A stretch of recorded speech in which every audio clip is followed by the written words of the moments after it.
Fala galera do Med Ensina, sejam bem-vindos a mais um episódio, ainda doente, porque ainda é na mesma semana que eu tô gravando, tá?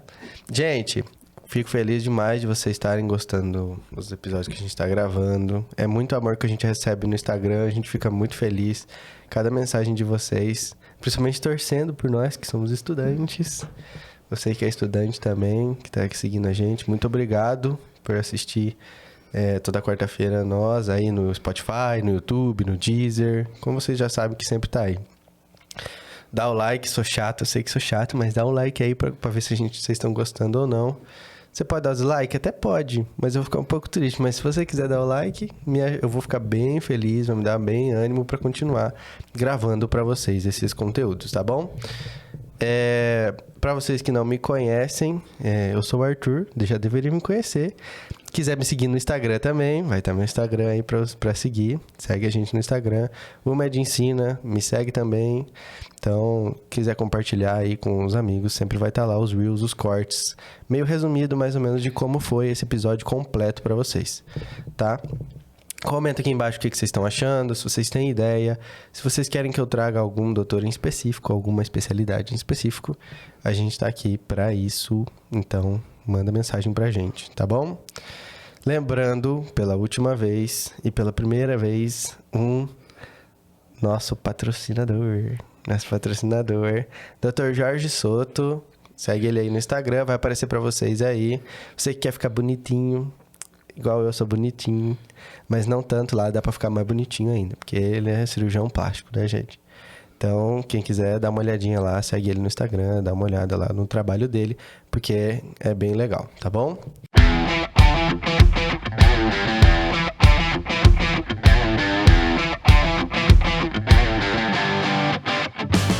E hoje temos uma imensa presença da doutora que tá super nervosa.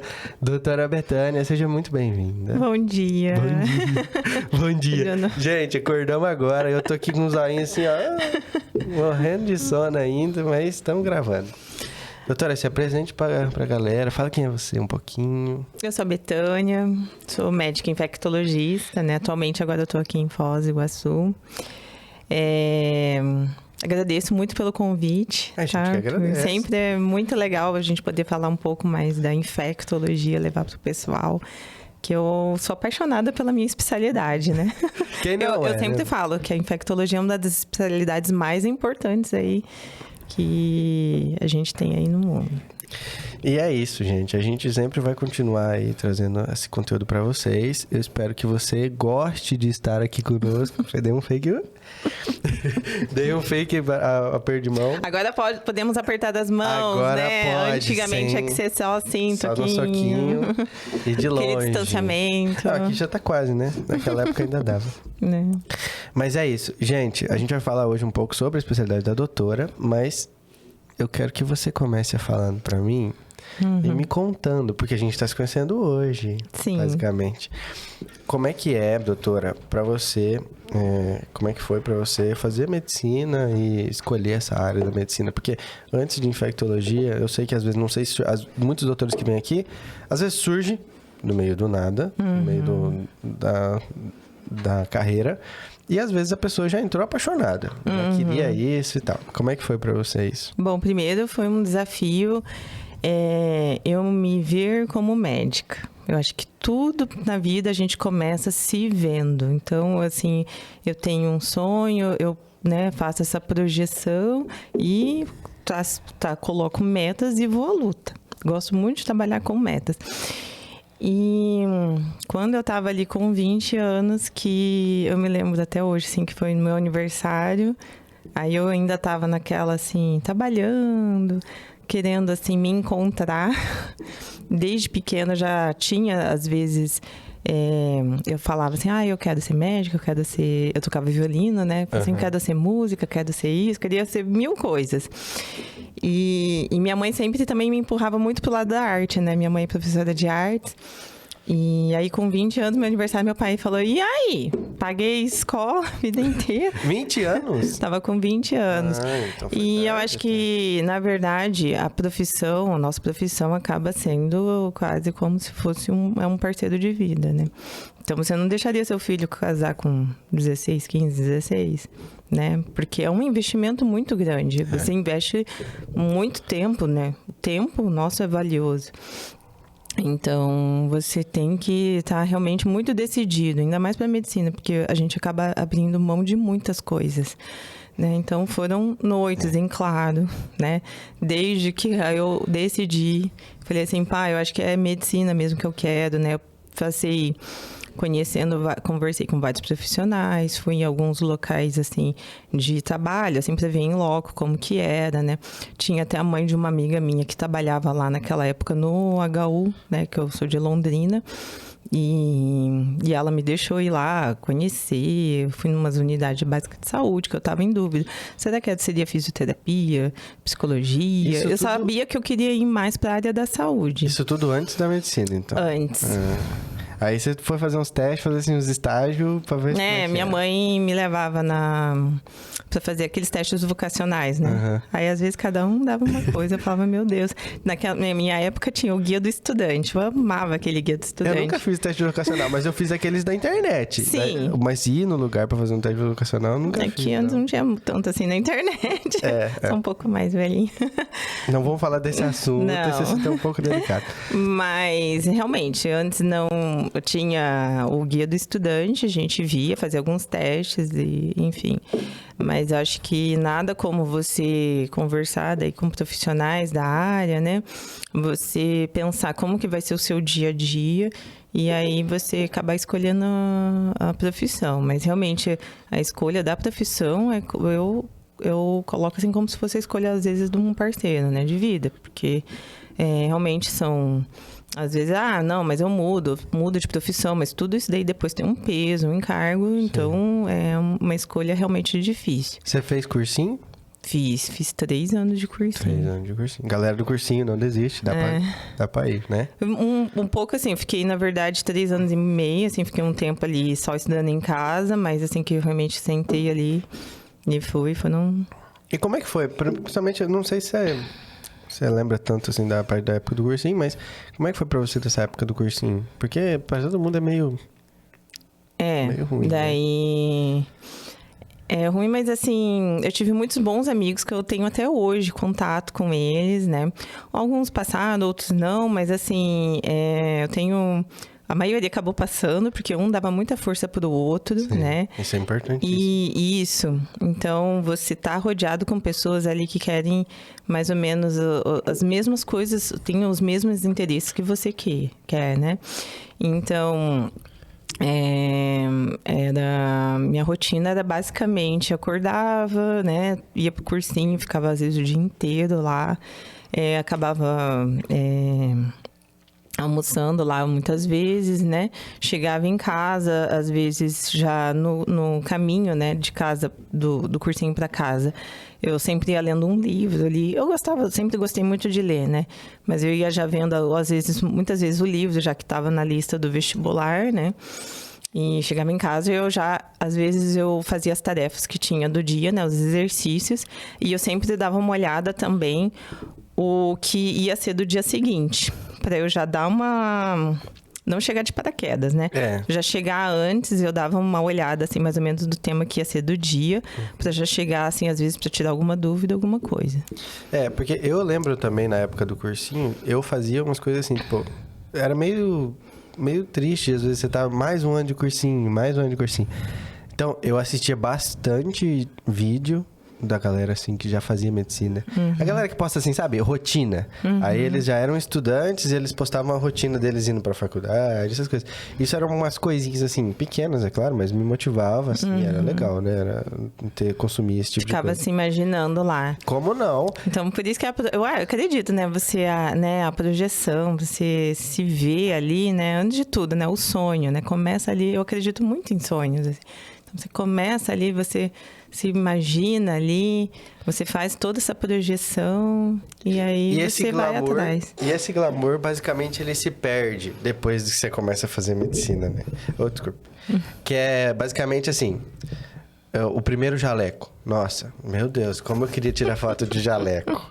Aí você chega pra tirar foto de jaleco, não é mais a mesma coisa. Hoje em dia, por exemplo, nem tira mais foto de jaleco. Você anda anda com o jaleco no braço, pô. Olha lá o açougueiro, o pipoqueiro andando com até jaleco. Eu sou das que ficam ali, ó. Não pode ficar andando de jaleco por aí. Tem essa aí.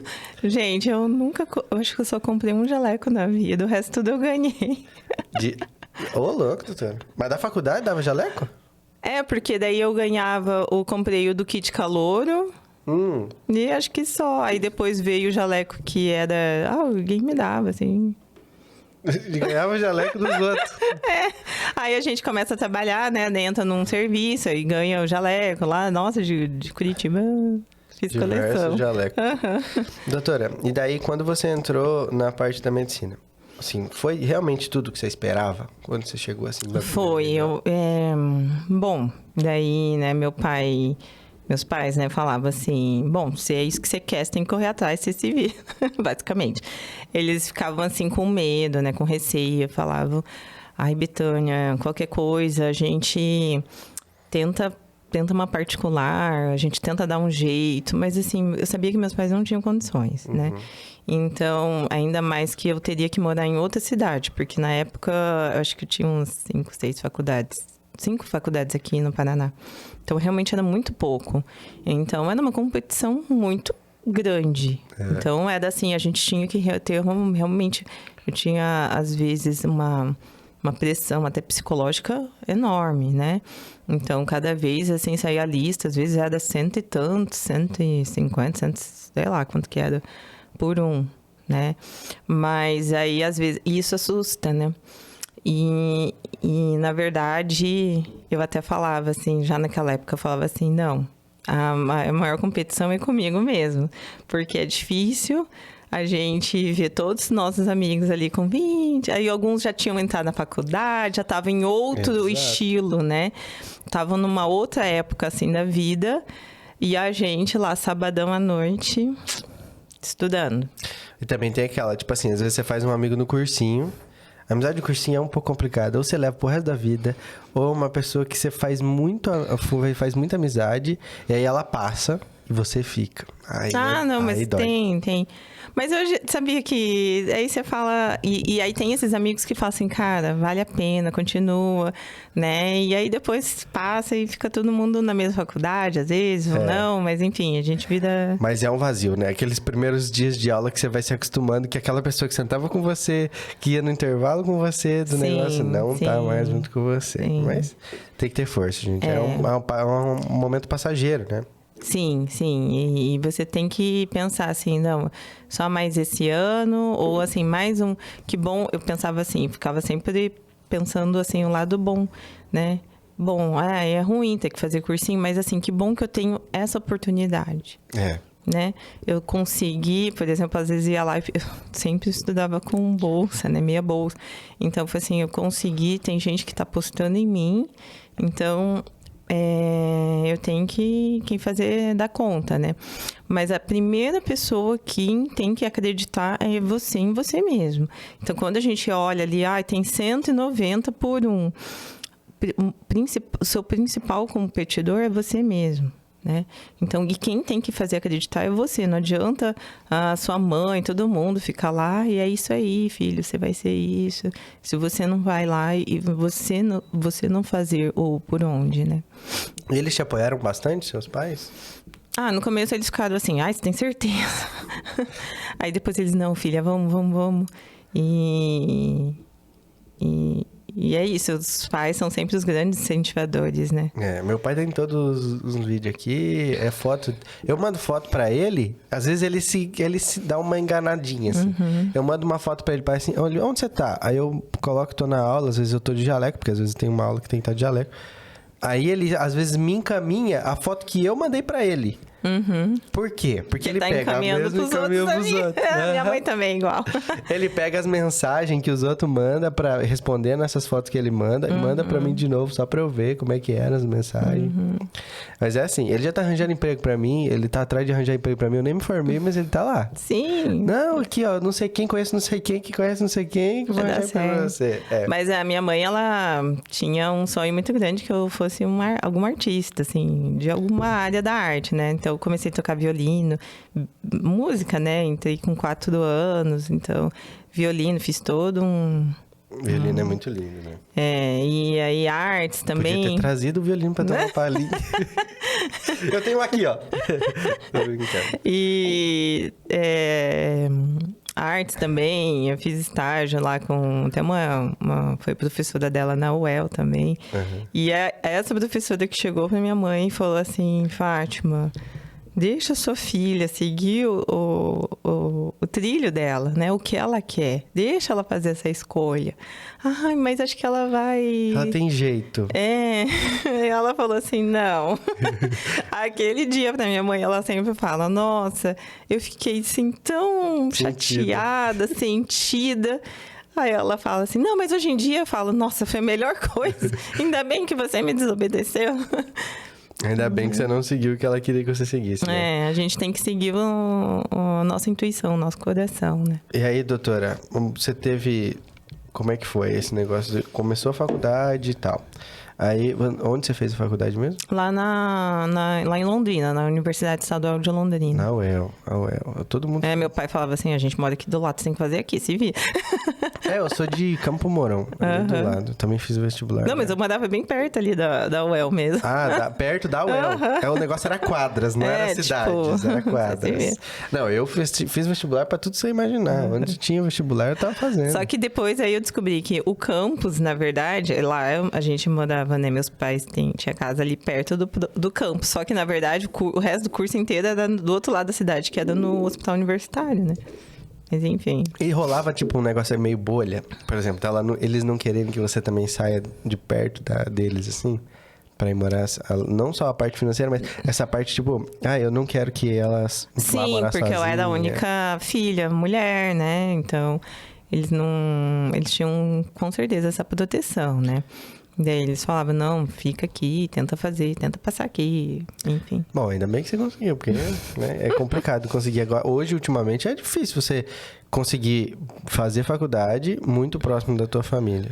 Eu mesmo tô distante, então é bem difícil você conseguir arranjar um lugar para fazer faculdade que seja bem próximo. E, doutora, e daí quando você começou a fazer a faculdade, lá na UEL, você começou a, tipo... querer fazer estágio? Sim. Eu tenho um tio que também é médico, né? Alguns primos. Aí facilita. E não lá, né? Que minha família é do Acre. Meus pais casaram, aí vieram para o Paraná e eu já nasci em Londrina. Mas ele sempre, meu tio, assim, os outros parentes falavam assim, nunca... se prenda à ideia, que às vezes no primeiro ano não é incomum. O pessoal, assim, sempre chega lá, qual especialidade você quer seguir? Aí sempre tem, né? Na minha turma, acho que metade queria neurocirurgia, outra metade cardio, era assim.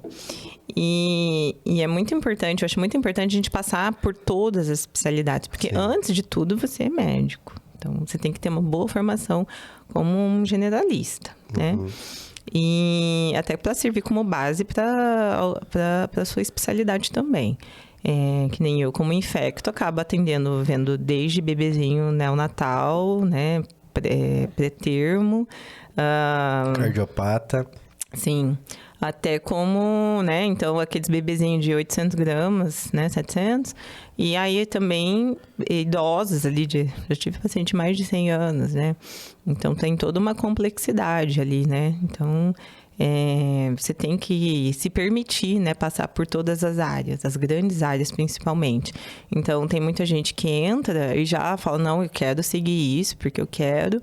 E às vezes não se permite passar por conhecer outras áreas que às vezes pode despertar ali e se desenvolver super bem.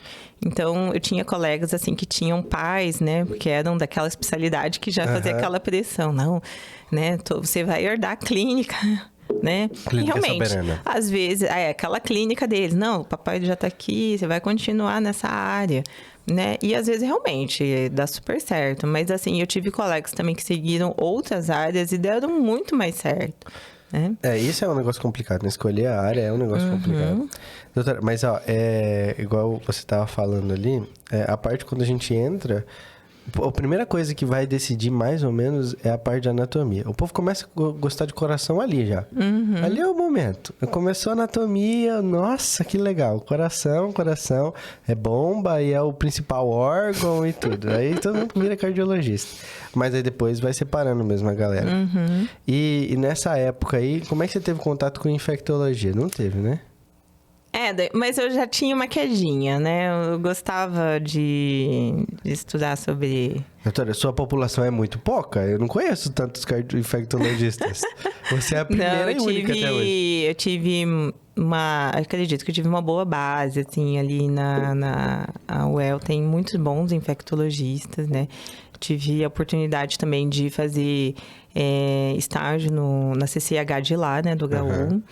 Que fiquei um pouco mais de um ano, né? Na época também tinha a Liga de Infecto, né? Que estava começando lá. Mas também fiz Liga do Trauma, fiz estágio na cardio, na psiquiatria, assim, enfim. Mas você teve bastante oportunidade, então. Isso foi tudo, assim... Às vezes eu ia só pra conhecer, assim, né? Não que... Aí, às vezes, eu falava assim, gente, acho que não é isso, não. Mas eu gostava. Eu na pediatria foi mais ou menos assim. Eu conheci diversas vezes pra ter certeza de que eu não ia pra esse lado. Mas Sim. A parte de infectologista mesmo, que você tava falando, esse contato que você teve lá, foi muito precoce, você olha assim durante o ano? Porque todo mundo fala, você quer fazer estágio, mas você tá o quê? No primeiro ano, segundo ano, terceiro ano? Não, eu deixei pro terceiro. Comecei no terceiro e quarto ano. Acho que é uma boa pra você começar a passar em alguns estágios, assim, extracurriculares, né? Mas aí como é que é isso aí? Você fazia, não era um doutor? Eu fazia na hora do almoço. Eu passava lá, daí a gente classificava, né, as culturas, começava a classificar as culturas. Então, naquela época, assim, vinha tudo impresso, né? Não tinha sistema informatizado lá no HU.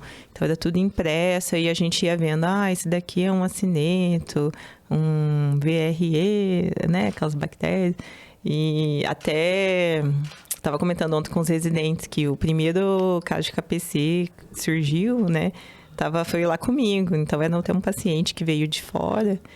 E aí, eu me lembro que era, acho que se não me engano, de Goiás. Daí, eu que fui lá colocar a plaquinha, que a gente deu todo aquele alerta. Foi O meu professor de microbiologia, ele me traumatizou um pouco, viu? Não foi, nossa, muito legal estudar bactérias e vírus.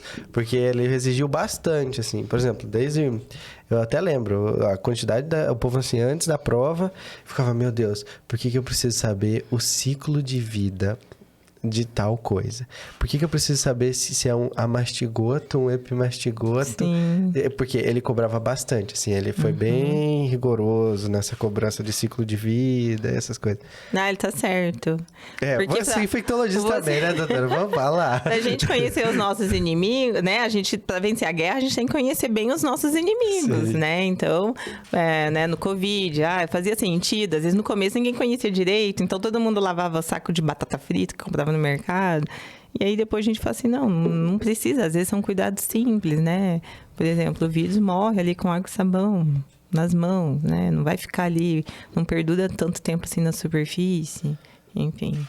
Mas hoje, com essa visão sua já da parte da infectologia, principalmente dessa base que a gente tem só em microbiologia e tem um pouco em outras matérias, por exemplo, epidemia, alguma coisa assim, que a gente vê bastante esses tipos de doença que são acometidos por bactérias e vírus. Como é que você vê hoje isso na medicina com relação às outras áreas, assim? Porque hoje, claro, a gente faz alguma especialização, por exemplo, cardiologia. uma doença que seja por exemplo, da válvula, que é endocardite, né? Que chama? Sim, que é a infecção do válvula do coração. Mas tudo isso acaba impactando. Então, eu sempre falo, assim, você quer passar bem, por exemplo, na prova de residência ou do Revalida, sempre acaba querendo ou não caindo infecto. Então, infecto, por isso que eu falo que é uma especialidade muito importante.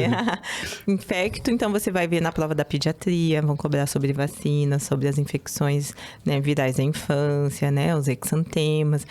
Você vai para a GO, também vai ter as infecções sexualmente transmissíveis, enfim, né? Na parte também da clínica médica, então tem um monte, endocardite, pneumonias, né? Infecções urinárias, né? Na parte das cirúrgicas também, às vezes nas profilaxias, então acaba abrangendo aí toda uma gama, né? Mas, por exemplo, nesse momento em específico que a gente está falando, super da endocardite, quando um cardiologista começa a tratar um caso de endocardite, você tem que entrar junto com ele? Eles sempre me chamam. Sempre te chamam. Eles sempre me chamam. E eu acho que isso também é um sucesso do tratamento, né? A gente tem muitos bons casos, assim, que foram resolvidos, né? A gente até está começando a tabular, porque justamente é por essa união da equipe multiprofissional, né? Sim. Então, a visão do cardiologista, a minha visão, né? Que eu sempre, todas as hemoculturas que positivam no hospital, né? Eu sempre estou de olho, eu sei o que está positivando. Eu vou lá na microbiologia, né? Então, eu preciso muito também da micro ali junto comigo. E aí, a gente junta também com o cirurgião cardíaco para a gente decidir tem que operar ou não, como que vai ser todo esse tratamento. Esse negócio da hemocultura, eu lembro muito bem do agar saborô, essas coisas, agar chocolate. Ainda tá meio fresco na minha cabeça, assim. Não perguntam, que daí eu também não sei se eu vou saber responder. Mas eu lembro mais ou menos. E, doutora, aí você estava me contando que você teve bastante estágio, assim. Como é que você fazia para conseguir esses estágios? É mais contato ou você ia dar a cara no hospital e falava assim, sou estudante, quero estágio? É um pouco na cadeia de pau também. Então, eu tinha contato ali com os professores, né? A gente tinha as tutorias, né? Que era o programa da UEL, era o PBL, né? Na época, agora acho que está muito mais até um currículo integrado, né? Que a gente fala. Então, a gente tinha contato ali direto com alguns chefes, né? Alguns professores. E eram grupos pequenos, né? E aí, às vezes, eu perguntava assim, como é que faz para conseguir? Posso ir lá, às vezes, um dia que você estiver de plantão na UTI, para passar visita junto, para começar a entender como é que é, né? Para ficar começando a ver na prática. Mas lá na universidade, eles tinham alguns programas, né, de estágios, então a gente ia lá e também se cadastrava, assim, para tentar, às vezes fazia provinhas, então, para tentar conseguir entrar, né, nesses estágios. E lá tinha um internato também que era bem pesado, né? Sim. Então, aí os estágios, então, já estava tudo já certo. A gente só tinha que se programar como grupos, né? Pequenos grupos. E a gente tinha que cumprir a escala. Então, eles falavam assim, vocês têm que fazer... vocês têm, por exemplo, no 5º ano, a gente tinha que cobrir o pronto-socorro obstétrico, né? Então, a gente fazia o estágio lá. Então, a gente se organizava como grupo lá para montar as escalas, né? Doutora, e é você que barra a gente, estudante, a entrar na cirurgia ou não? Eu sei que a gente não tem mão, não sabe noção do espaço. E a gente bate sem querer e contamina. Mas é isso que eu queria falar com você, principalmente. Porque essa linha é muito tênue, né? Por exemplo, você, não foi bom pra você ter tido essas oportunidades de conhecer e acompanhar uns doutores e ver as outras especialidades? Hoje, tem muita gente fazendo medicina, doutor. É muito difícil a gente conseguir estágio. A quantidade de vezes que a gente é barrado nos hospitais, porque basicamente assim, não, você vai contaminar tudo, fica aí. Acho que é por causa do limite do... Não sei, né? Daí essa questão, que eu não tô ali na Coreme diretamente. Mas assim, que eles me mandam, né? Às vezes a carta pra ver se tem aceite ou não. Só sempre tem que ser via Coreme. E aí eu acabo tendo só mais contato com residentes mesmo. Com os estudantes não. Mas aí tem que ver o credenciamento daí da instituição com hospital, né? Com o hospital. Então, mas lá no meu, lá é que é do hospital já é escola, né? Então é do hospital universitário. Daí. O que você ia era o hospital universitário, entendi. Então era a gente que tinha que tocar tudo. A gente tem que dar cara também a tapa. A gente às vezes fica dando cara pros doutores. Doutor. É porque eu sei que às vezes agora tem alguns locais que não tem já o internato já, né? Eu não sei.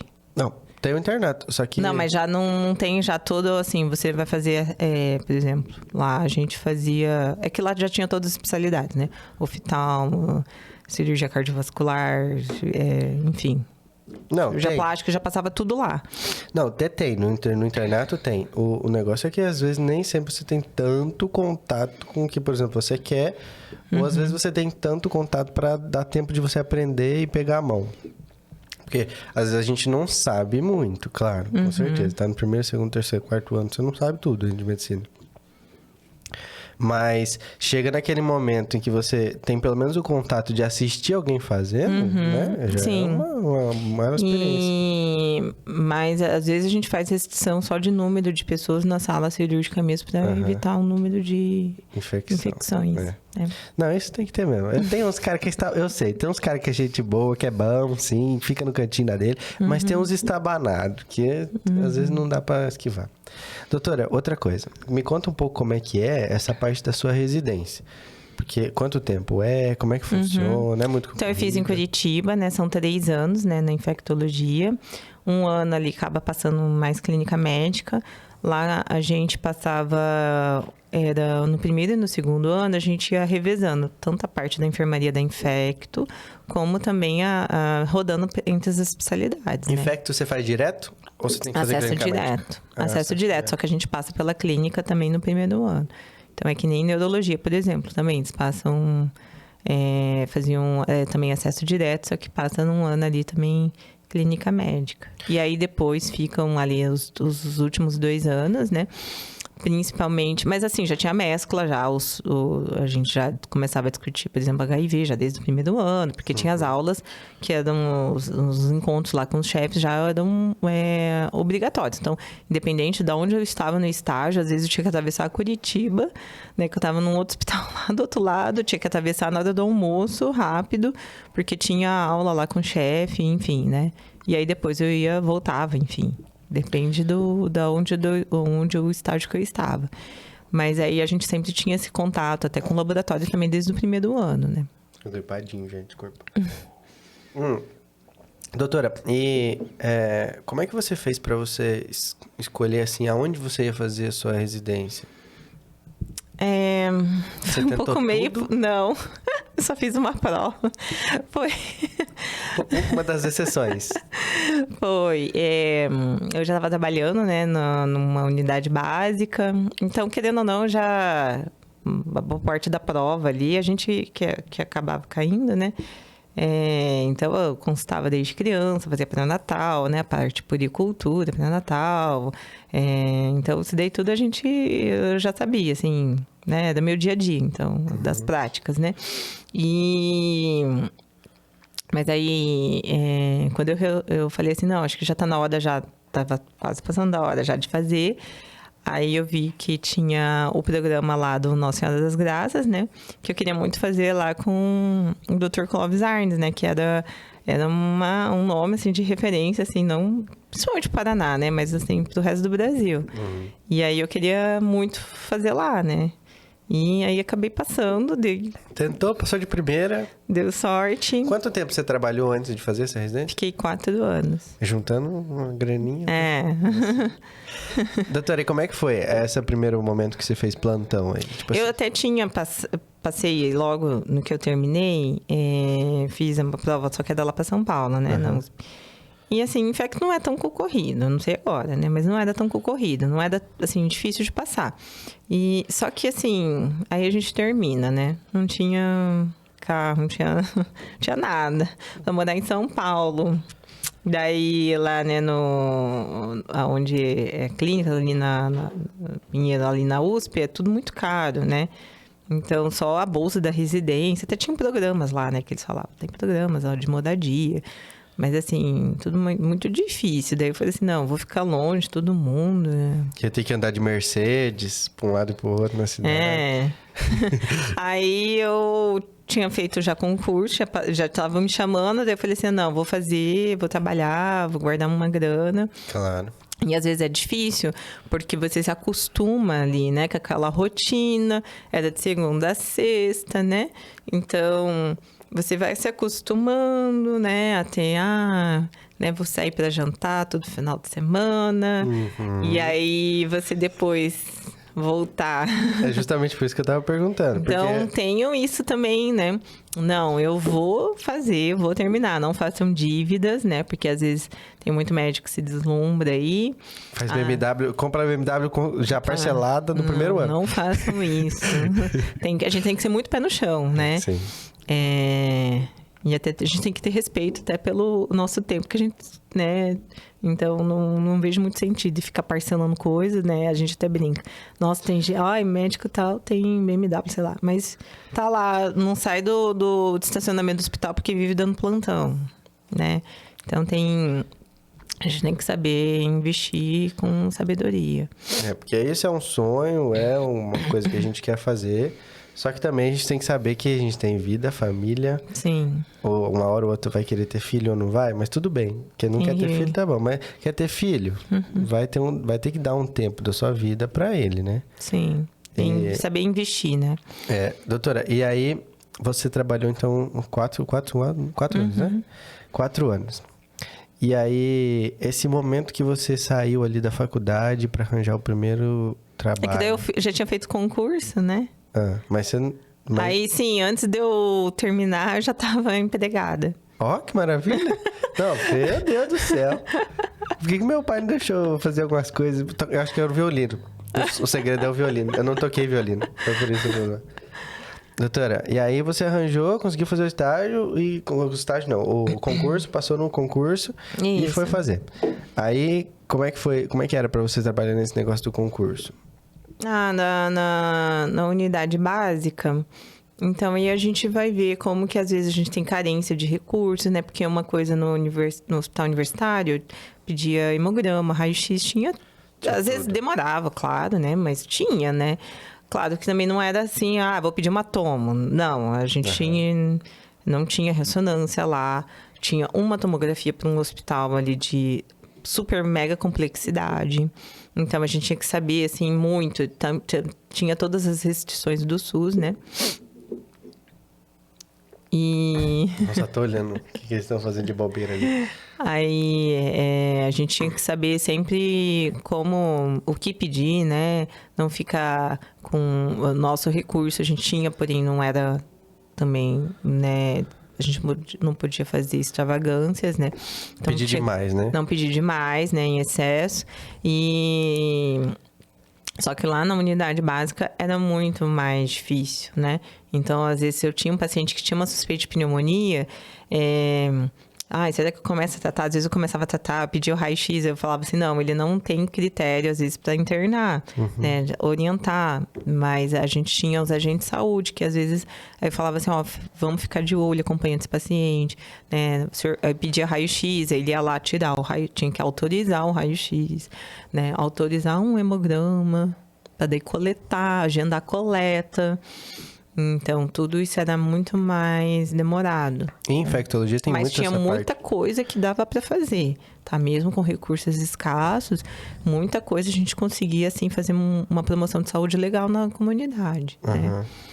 E na sua área mesmo tem muita coisa, assim, que tipo, demora um pouco para ficar pronto, né? Por exemplo, um cultivo hoje... Sim. Não é, assim, rápido para saber, né? Mas tem novidades, né, na área. Então, a gente tem o PCR, né? Que então a gente às vezes consegue detectar rapidamente, né? Um teste de tuberculose, por exemplo, que antes a gente tinha que fazer toda aquela lâmina, de fazer pesquisa de BAR. Hoje em dia, com um teste rápido ali, né? Que a gente tem do GeneXpert, por exemplo, em minutos eu sei se tem PCR detectável para tuberculose ou não, e se ele tem resistência à rifampicina ou não, né? Então, isso já me fala. Então, isso a gente vê um impacto, né? Das tecnologias, então, na área médica. Doutora, falando nisso, eu sei que ela já deu muita entrevista, gente. Ela já falou não sei o que do Covid, já falou muito. Mas conta um pouquinho pra gente, como é que foi você tendo companheiros ao seu lado, médicos, eu não sei quantos vocês trabalharam aqui na época do Covid, não sei onde você trabalhou na época do Covid. Era ali no Costa, né? Então, ficava na unidade Covid, era principalmente eu e mais 2. Não, eu não ficava só no Covid, mas assim, no começo, né? A gente tinha que fazer todo esse mapeamento, né? Primeiro mapeamento de crise, como que a gente vai montar... Eu tinha recém-chegado aqui em Foz, né? Eu ia mudar para cá só em meados de maio. Tive que vir antes por causa do Covid. Então, você vai pensar, como que eu vou estruturar todo aqui o hospital para poder a gente fazer o atendimento com segurança e as outras áreas ainda continuarem, né? Então, cada setor eu tive que ir e ficar pensando como que eu ia, por exemplo, todos os lugares acho que enfrentaram isso. Tinha que separar, tinha que ter 2 hospitais. Um para o atendimento Covid, seja ele adulto, idoso, enfim, né? Criança, né? Recém-nascido. Mãe, né, que chegava lá que era puérpera, com um bebezinho que era Covid, tinha toda uma ala de isolamento e outra ala para tentar continuar tudo fazendo atendimento com segurança sem ter risco de surto, né, de infecções, né. E aí, doutora, uma pergunta que eu tenho E aí a gente tinha que cuidar, então, não só de ver esses protocolos do atendimento, cuidar com que as pessoas que estavam no atendimento não se contaminassem, que não tivesse baixas na equipe, e também, né, fazer todo o trabalho com segurança. Então, tinha que fazer esse treinamento sempre contínuo, né? Com as equipes, né? De colocação de EPIs, né? De higiene das mãos, tudo mais. E esse momento em que a ciência não estava lá ainda? Por exemplo, não sei quanto tempo vocês demoraram para entender o que era o Covid. A gente foi num percurso, né? Então, a gente foi meio que como se a gente tivesse numa corrida, né? Ali você tá ali com o carro, né? Que nem Fórmula 1, né? Chega lá, faz o pit stop, toca rapidinho a roda e vai. A gente não tinha muito tempo. Então, a gente estava na corrida tocando pneu, né? Então, ajudou muito, né? Quando a própria Organização Mundial de Saúde, né? O pessoal ia dando as diretrizes, né? Então, tinha o consensus aqui do Brasil e a gente também ia se baseando muito nisso. Então, quando... Eu me lembro assim, como que a gente vai fazer a estruturação dos equipamentos, né, de proteção? E a gente via lá as reportagens, né? O pessoal na Itália, né? Naquela época, que ainda estava começando a chegar no Brasil. E a gente via, o pessoal colocava 2, 3 luvas, né? Colocava sacos, assim, nas pernas. E tudo, assim, apertando, né? Parecendo como se fosse do ebola, né? E a gente olhava aquilo e falava assim, meu Deus, como que a gente vai fazer aqui? A gente não tinha nem máscara direito, né? A gente não tinha. E realmente foi uma loucura. Às vezes eu olho assim para trás e falo, meu Deus, como que a gente deu conta? Então, pensando... Como que eu consegui? Imagina, tipo assim, chega um negócio para você que você nunca viu, você não sabe o que é, você não sabe como não sabe como tratar. Mas desde janeiro a gente já tinha os alertas. Então, os infectos sempre eu gosto... tava até comentando assim, eu gosto sempre de manter. Então, já tinha os alertas, a gente já tava assim de olho ali, né? No que tava acontecendo na China. Então, já tinha os relatos, só que lá era tudo um pouco ainda muito fechado. Então, eles não divulgavam parcialmente alguns dados, outros não. Então, a gente não sabia muita coisa ali, né? E também uma que a gente foi descobrindo ali durante né, os acontecidos. Os acontecidos. E isso ajudou muito, então, porque a ciência era todo mundo estudando ali aquilo lá o tempo todo. Então, muitas vezes eu tinha insônia, na madrugada a gente levantava e tinha uma coisa nova. Gente, foi descoberto isso. Então, era uma loucura. E aí você coloca todo o seu conhecimento à prova e a sua capacidade de aprender ainda. Sim, tava todo mundo aprendendo junto. Então, WhatsApp, às vezes a gente fala, nossa... É muita notícia, às vezes isso atrapalha. Então, a gente tinha que saber filtrar também, porque senão ia ficar louco, né? Então, a saúde mental... Saber no que confiar, né? Saber no que confiar. Então, a gente se baseava muito, principalmente nas principais publicações, né? Então, não pode ficar acreditando em tudo também que a gente vê. Tem que saber entender que estudo esse estudo realmente tem impacto, né? Então, mas é um negócio tão novo, tão rápido, não tinha tempo de ter um estudo 100% baseado, não tinha artigo científico, não tinha nada, né? Naquela época, sobre o Não, mas negócio. eles iam, né, liberando, o Lancet, né, o New England, eles iam liberando. E aí, uma coisa que eu fico pensando é... como deve ter sido complicado esse momento também para você ter sua vidinha, né? Porque, por exemplo, como é que você conseguia ter seu tempo sendo... Vocês eram em 3, né? Você falou. Mas... Os principais, né? Ali que a gente coordenava, né? E eu mas falava imagina, assim... 3 responsáveis por um hospital só já é bastante. Mas aí imagina se fosse mais de um. Não, 3 médicos. Mas assim, a gente tinha todo o apoio da direção, né? Tinha todo um suporte. Então, a gente nunca... Eu sempre falo. A gente nunca faz, né, medicina sozinho. Sim. Então, eu dependo muito de toda uma equipe multi também. Todo um suporte aí por trás. Então, a gente teve muito apoio, né? Da direção, né? Da própria Itaipu. A gente teve uma equipe multi, assim, que trabalhou muito em conjunto. Então, desde segurança, o pessoal da Copa. Então, era todo mundo, assim, a gente tinha um núcleo de inteligência, né? Então, eram várias áreas ali. Porque não adianta eu querer, eu vou atender, mas vai atender como? Como que esse paciente vai chegar até lá? Como que vai ser todo esse trajeto? Então, tinha até umas figurinhas minhas, porque eu fui a primeira paciente, né? E eu falava assim, não, mas aí a gente vai tirar, vamos pedir raio-x? Como que vai chegar na tomografia? Então, tudo isso a gente tinha que pensar, né? E aí, a gente fazia esses treinamentos, né? A gente tinha um período muito pouco, né? Então, o que ajudou muito foi que aqui a gente teve um delay frente a São Paulo, por exemplo, né? Que já estava pipocando de vários casos. Então, a gente teve esse tempo para ficar justamente de... fazer toda essa parte de reestruturação do hospital e os treinamentos das equipes, né? E, doutora, não teve um momento que, por exemplo, no Instagram, nas coisas, tudo era mesmo assim. Doutor falou tal coisa, o doutor falou tal coisa. Aí tinha muito esse negócio de um bater de frente com o outro, né? Mas teve algum momento, principalmente, assim, que até a galera começou a duvidar da própria ciência, assim. Uhum. Teve algum momento que você duvidou da ciência, de, tipo, por exemplo, a vacina às vezes ter saído muito precoce e não ter sido tão testada, alguma coisa assim? Não, porque daí a gente já estava acompanhando, né? Então, a gente sabia o trabalho. Então, por exemplo, o método, né, que é da vacinação lá, que foi feito pela Pfizer, já era anos já de trabalho. Claro que daí são uma metodologia que a gente consegue fazer frente a um novo vírus, por exemplo, uma nova bactéria, a gente consegue fazer muito mais rápido do que, por exemplo, os métodos mais antigos, né, de vacinação, por exemplo, de criação de vacina. E a gente tinha vários centros em todo o mundo também, e a gente tinha várias, né, pessoas expostas ao mesmo tempo. Sim. Então, isso que facilitou esse rapidez, assim, né? E acho que essa rapidez que também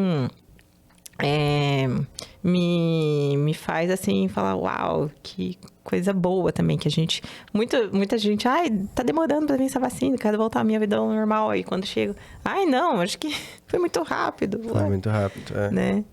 Mas eu acho impressionante, assim, a ciência, assim, se desenvolvendo, a gente vê, né? 20, 30 anos atrás, né? Não, já 30, um pouco mais, né? Não sei. Um pouco mais do tempo de terapia antirretroviral, por exemplo, né? Então, eu acho fantástico essa linha da evolução do tratamento, por exemplo, do HIV, né? Então, coisas que um pouco mais de 10 anos, a gente...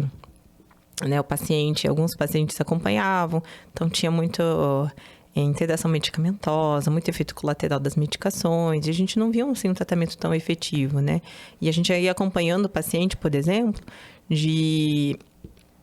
que ele, nem sempre, às vezes, eles começavam a terapia, porque realmente, né, o impacto da medicação era grande. E hoje em dia, a gente, assim, descobriu o vírus, já começa a tratar todo mundo, 2 comprimidinhos, né? Efeito colateral mínimo. Vida normal. Sim. Né? Vida normal. Pode casar, ter filho, né? As crianças, é muito difícil a gente ver uma criança com HIV hoje, né? Não existe, só pega ali realmente se não fizer um tratamento adequado, né? Toda mulher que chega na maternidade, né, dando à luz, vai ser feita a testagem. Nossa, descobriu ali na hora. A gente faz a medicação. Então, são medicações muito boas, muito efetivas. E eu lembro quando eu era criança, eu via, assim, né, as pessoas morrendo de HIV. E eu falava assim, meu Deus, não tem o que se fazer, vai todo mundo morrer. Eu achava assim, meu Deus, vai todo mundo morrer de HIV, né? Me lembro quando tinha, né, Cazuza, tem tantos, né, que acabaram morrendo. E a gente fala assim, nossa, se fosse hoje em dia, meu Deus, né, que pena. Mas eu vejo a evolução que foi, assim, então, muito rápido, né, se descobriu. E se tudo der certo, a gente tem projeção de até 2030 a gente conseguir controlar, acabar com essa epidemia do HIV, por exemplo. Então, isso eu acho fantástico, né? É por isso uma das coisas também que eu sou apaixonada pela minha especialidade, né? Então, essa evolução. Eu acho que daí a ciência sempre está contribuindo muito. Como é apaixonada, não é, doutora? Doutora, eu queria ficar aqui diversas horas falando com você, mas nosso tempo está estourando. Sim. Queria agradecer a sua participação. Muito obrigado por ter vindo de verdade. Eu fiquei muito feliz de você ter aceitado vir. Eu trouxe... Peraí, gente. Temos novidade. Eu tenho mimos, doutor. Presente para a doutora. Olha, uma lembrancinha para você lembrar da sua passagem aqui no Medicina. Obrigado por ter aceitado de verdade. Espero que a gente tenha passado um pouco aí. Você vai ficar na nossa trajetória. Eu também tenho um presente para você que eu vou dar depois, mas é um álcool em gel, porque sempre a gente trabalha também não só, né, no tratamento, mas também na prevenção das infecções. Maravilha. Obrigado, doutora. Muito obrigado de verdade. Gente, quem quiser, segue a doutora aqui no Instagram. O Instagram dela vai estar aqui embaixo para vocês. Faz esse doutor que aparece, ó. Faz assim. Aqui. Aí, tá aí. Aí vai aparecer para vocês o Instagram da doutora. Segue a doutora aí. Se vocês estão gostando do episódio, comenta aí embaixo pra gente. Dá um like. Você que ficou até o final, você é guerreiro. Um abraço, pai. Te amo. Obrigado por assistir tudo. Mãe também. Tamo junto. Eu amo vocês. E é isso, gente. Muito obrigado. Agradecer por última vez nosso patrocinador, Dr. Jorge Soto. Obrigado, doutor. Que daqui uns dias vai me deixar bonito, será, doutor? Será que você me deixa bonitinho? Gordinho, tirar essas gordurinhas? Tá bom? Um grande abraço pra todo mundo. E o que você não sabe, o Med ensina.